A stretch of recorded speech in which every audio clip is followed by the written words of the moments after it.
What's going on YouTube? Darksword255 here, where the numbers may be randomly generated, but the content itself is not, and we are talking some Raid Shadow Legends. Today, guys, we are jumping into Chimera. I know I've been teasing some of these videos for the last couple of weeks, and we're gonna jump into it now. So, I wanted to run a couple of tests against some of my quote-unquote best protection, I say that in quotes, block buff protection champions, and see which one performed the best, because I'm trying to get as much damage and as many trials done really as possible. And let me go ahead and I'll jump over into Chimera here, and I'll show you.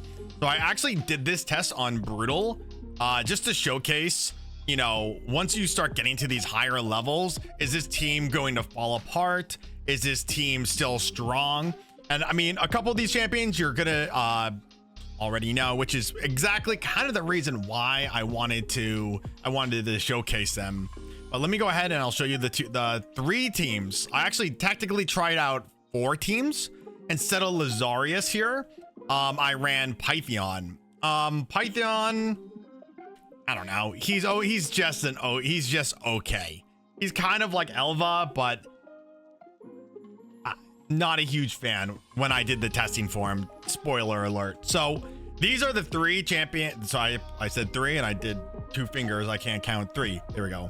The 3 champions that I selected for protection, or block buffs, I should say. Elva, which is I think pretty duh, you know, like of course, like Elva. Number 2 is Duchess. And number 3 is Lazarius, because until recently I had Lazarius built in a 9-piece, all these were in 9-piece protection sets. And I'll go ahead and I'll show you their stats before I jump into the team and kind of give you my input with which team I liked the most and what I did not necessarily like, so on and so forth. So let's go ahead. I'm going to jump into these 3 right here just so you guys can see, you know, the gear I have on them and their speed.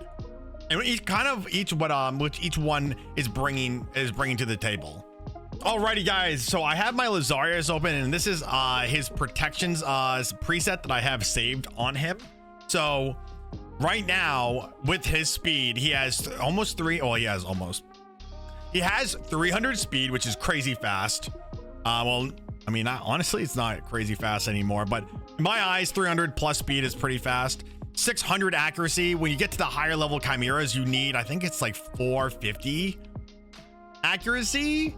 Don't quote me on that. I'm not 100%, but like I know you just need crazy accuracy. So the goal for Lazarius was to be as tanky as possible, have as much HP. It has a decent amount of defense. He's fast. I mean, when he crits pretty hard. And have plenty of accuracy, because, and I'm going to get out of this and it's going to go to his nuking gear that I have him in right now. So how his base form works is, and which is how we're going to use him in his base form. He has, oh wow, I actually don't have this fully on cooldown. Anyways, so his A2 is what is kind of the most important, and why you have him in a 9-piece protection. Attacks all enemies before placing a block buffs on all your allies for 2 turns, and then it also puts a block buff on the enemy on the Chimera. I like this is like a really nice skill, but that's not necessarily why Lazarius is so strong. He's also adding strengthen and increase attack, as well as his A1 putting a shield on the lowest HP target, which is extremely important since I don't have a block damage for the ram. I always say head, but the ram form. So this shield will give you a little bit more survivability, not a lot. I mean, you're gonna nuke yourself through the ram head, and that's really where a lot of my issues came in with running a lot of these different tests, and why like I said, I'll give you which one is my favorite at the end. So that's how I have my Lazarius. Like again, have him in 9-piece protection, have him fast, having him be able to withstand a lot of damage. All right, guys, jumping over to my Elva right now. My Elva has 300 speed. We obviously do not need accuracy. I have her in a lot of resistance. You know, you don't necessarily need her in high resistance. I just, you know, I use her in other places in the game. Around the same amount of HP that Lazarius has. Definitely a little bit more tanky. But the great thing about Elva, and I actually have her in Nourish. increases the value of your heals granted by a continuous heal buff. So basically, when she puts a continuous heal, which is every auto attack, I always auto attack A1, which is every A1, they basically are healing. They're healing more. You know, that's just my preferred. You know, don't know if that's like optimal, but I really like having nourishing. I keep saying "een." There's no ing. Nourish. The great thing about Elva is she puts increased speed and block buffs, which is exactly what we need, is the block buffs. The increased speed is awesome. So you're moving a little bit faster. The faster you are, the more attacks you can get in before the forms are, you know, before the different Chimera forms can change forms. Has a single target revive, and like I said, that A1 is putting continuous heals down. Heals each ally for 10% of their max HP at the start of their turn. Places a perfect veil oh my god, buff for 1 turn on an ally with the lowest HP at the end of this champion's turn. So she has a lot of survivability that she brings in, and especially if you don't have like if your team is relatively squishy, like my team is, you're really you're healing a lot of people and you're putting the perfect veil, so AoE attacks, which a lot of the different forms do, you don't get hit as hard, putting the continuous heals on. So when we can stack up continuous heals right on the lowest HP person, so if they do end up attacking, or if they're low, we can keep them alive. She's a lot easier, I think, out of all of the champions, right? Like Pythion, Elva, Duchess, Lazarius. I had another one, but off the top of my head, just not there. She's probably the easiest and the most user friendly to kind of use. You can use her in full auto teams. She adds a lot of value. All right, guys, jumping over to one of my 2 Duchesses. I know I'm fancy over here. She is in a 9-piece protection set, almost 300 speed, has an unbelievable amount of HP. She has, I mean, the accuracy doesn't matter, the resistance doesn't matter. We just want her to be tanky, fast, a lot of HP. The main goal of using Duchess, obviously, is she puts the increased attack down, which is awesome. Basically what Lazarius does, but with one ability. She also puts down the block debuffs as well as the perfect veil. Again, the perfect veil is so pivotal when you're fighting different heads. And it also, there's obviously a lot of trials that are completed by being under perfect veil. I think it's the lion head that you have to be under perfect veil. You have to do damage. It's either that or the ram. I might be mixing up the two. Her A1 places a shield based off her HP on the ally with the lowest HP. So very similar to Lazarius, right?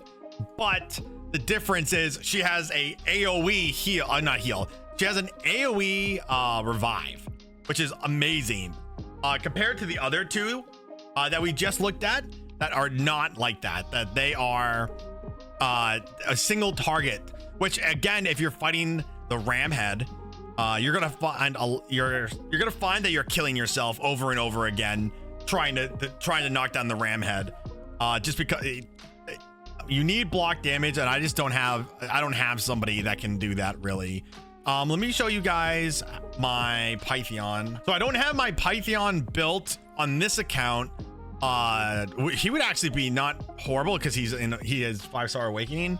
I think I use him in arena right now. Yeah, he's in an arena build, but you know, you want him to be fast. You don't really care about accuracy. This is really awesome right here. His passive allies receive 5% less damage from skills from each buff on them. So if they have a ton of buffs on them, you're not taking a lot of damage. Not taking a lot of damage. So the more buffs, obviously, the better. Your A3, sorry, my God, I can't count. Your A2 removes all debuffs, heals, and also puts a block buffs for 2 turns, which is exactly what we need.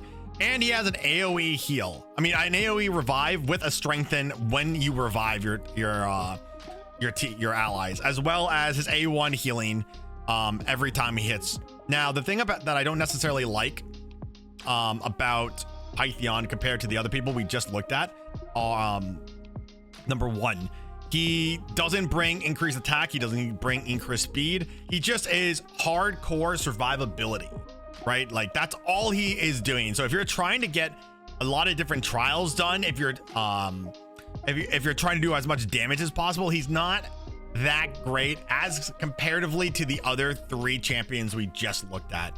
I use him on one of my friends' accounts because I do basically I have like a group of friends and I do all of their hydras and chimeras for them because I'm a little bit of a legend. Kidding. I enjoy doing it, and they're a lot more casual in the game than obviously I am. So I do it. I have him in 9-piece. It's okay. It would be even better if I had like a Necmo for them, because then we would have like just even more buffs and the survivability would be a lot higher. So I didn't really test it. I just feel like, you know, it's not going to be as good as some of these other teams. Now, when I have this set up, you know, everybody's set up the same way. Like I said, the great thing about this team and the reason why I like this team is because I have Teox in it. Teox is not really doing any of his abilities. A lot of the time, he's just auto attacking. He's just doing this. He's just doing his guerrilla tactics, right? Like, and that's the goal, because every time he does that, Ninja attacks with his A1.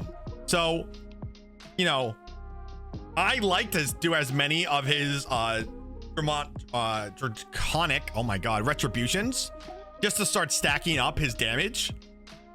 But most of the time, I don't even use this, because like who am I doing?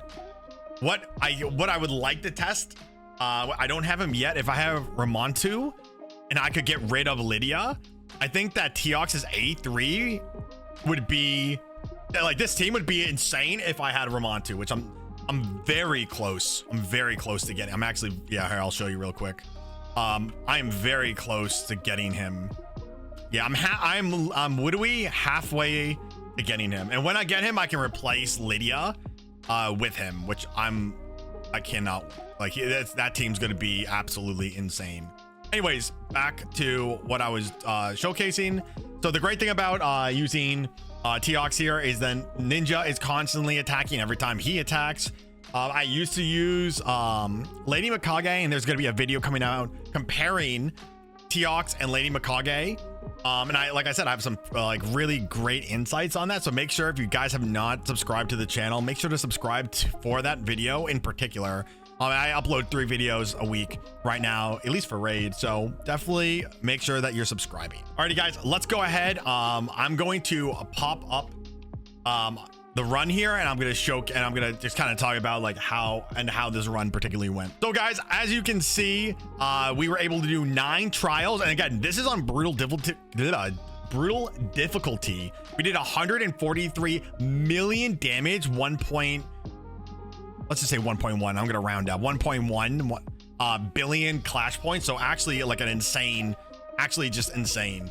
As you can tell, obviously, like, Ninja's doing like a brunt of the work, but so is Teox. Teox is doing, you know, about half the damage.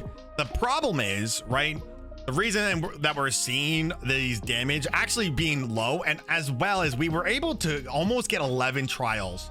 We were very close. And I say I was very close to getting 11 trials, but I missed 2 trials for Ramhead. And that was because I just could not, with this team and how Lazarius works, part of his passive is he will revive a person every 4 turns, every 4 turns. So with the Ramhead, Ninja and Teox kill themselves immediately. You know, they kill themselves immediately. His A1 kills him. And then Teox A1, if Ninja survives, and Ninja joins and kills, they just both die. So it's hard to keep them alive during the Ramhead, and Lazarius can only revive one of them. And then immediately they get revived, and then they run out and attack the Ramhead and die. So again, I don't really know how to combat that. Other than I have no idea. I just don't think I have the chance. Like, I just have to like miss a lot of the Ram trials, which kind of sucks. But very close to still, like, if you can finish the first trial for the Ramhead, which is doing damage under fear, then, you know, you can yeah, the other the trial right after that is like super easy. I think it's like you need HP burn on the ram head, which Ninja does, you know.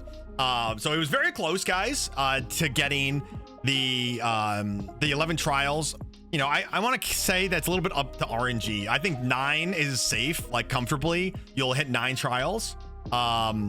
If you have specialized, you know, a little bit more like survivability on some of your characters, then you know, you could probably get more trials done. All right, guys, now we are jumping into Elva. We were able to complete the same amount of trials, but we were only able to do 138 million damage, almost doing 1 billion clash points. I think, again, you know, we had the same problem with the ram head, right? We were able to, like, it's just for this team in general, even if I used somebody else, right, I would still run into the same problem. Let's say I use Helicath here, a Rosh Guard, I don't have a Frey, but like a Freya, like any of those champions instead, then, you know, I could probably get more trials done, but then I'm missing out on a ton of damage from the ally attack that Teox is giving. So, like, it's annoying. Also, you got to be careful with Necmo. One of the ways to keep people alive during the ram head is to put his leech down, but you need to put down a buff, a debuff before, because the ram head will cleanse your first buff. So if you put down like your leech down with Necmo and it gets cleansed, then, you know, you're gonna kill yourself pretty quickly, and that's what really kind of what happened here. I mean, pretty good damage, you know, for brutal. 9 trials, not bad. And like I said, I think that Elva is a lot more user friendly and a little bit safer. Like if I was going to like full auto this, I would use Elva versus using Lazarius, for example, just because she just is adding a lot more survivability on this team than, let's say, Lazarius is. Alrighty, guys, finally we are jumping into Duchess, which I had a lot of issues dealing with this team. The problem is with this team is Duchess doesn't heal. She just doesn't heal. I mean, so Lazarius doesn't heal either, but I just found that with a lot of these, like I ran this particular team a couple different times. I was having so many problems with Duchess just dying. Like, she just wasn't healing enough. Like, obviously she has like the AoE revive, which is great for like the ram head, and the perfect veil for the lion head as well. But she just dies. She just dies so quickly. And I have like, and you guys saw her stats. Like, her stats are pretty good. I ended up putting a relic on her to prevent her from just getting obliterated, because there's just so many different times, especially on brutal, that she just dies. So this team was a pain in the A to do, but I was able to do it. You know, we did a little bit, we did less damage than with Elva. But I think, again, if we're looking at these numbers right here, right up for Ninja, it could just be a little bit of RNG that goes into it. Sometimes you have to run these keys multiple times to make sure you get really good. You know, sometimes he might not be auto attacking with Teox. Sometimes he might just be killing himself. It might be a weak fit, so on and so forth, right? But, you know, Duchess was a pretty good, still a pretty good option here. But, you know, I digress. So far, which is crazy that Lazarius did the most damage and almost the most trials, right? I mean, obviously he's a mythic. He should be doing more.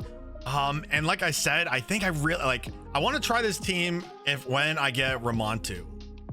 And I think that will be an amazing team. And I'll make a video on that as well, guys. But if you guys like me doing these showcase videos, let me know down in the comments below, guys. I would like, this was like pretty fun. I've done a couple of Chimera videos also that also just performed like pretty well, like substituting. I mean, like I said, I have a video coming out very soon comparing Teox versus Lenny Mikage in this particular team right here. So make sure to subscribe for that, and I will see everybody in the next video.